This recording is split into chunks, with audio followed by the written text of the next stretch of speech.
The University of Texas is still committed to its current admissions process, even as the Trump administration discourages schools from looking at race when they decide who to admit. Opponents of that kind of affirmative action see this as an opportunity to make change. KXAN's Phil Prazen joining us live with an in-depth look at what those changes could look like. Well, Robert and Sydney, UT uses race as a factor in some of its admissions. This new move signals that the federal government wants colleges to use only race-neutral factors. The debate could play out in the Supreme Court as it takes up a lawsuit alleging Harvard excludes Asian Americans to the benefit of other minority groups.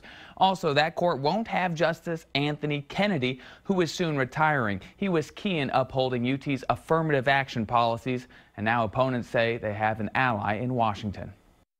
For years, the federal government supported UT's use of race in admissions to promote diversity.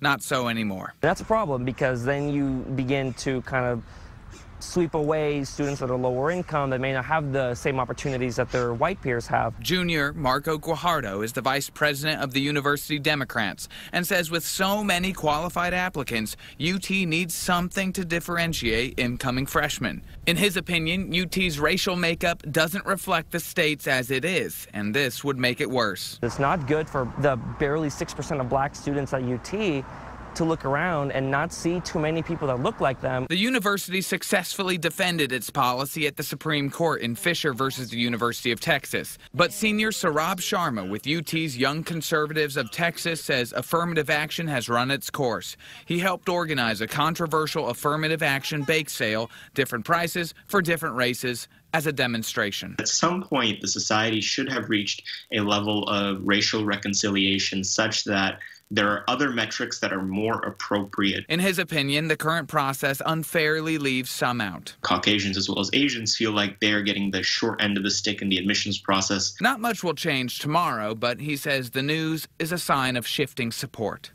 Phil Prazen, KXAN News.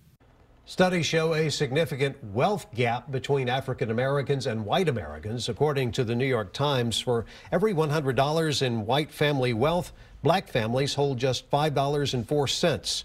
An Economic Policy Institute study shows that more than 1 in 4 black households have 0 or negative net worth.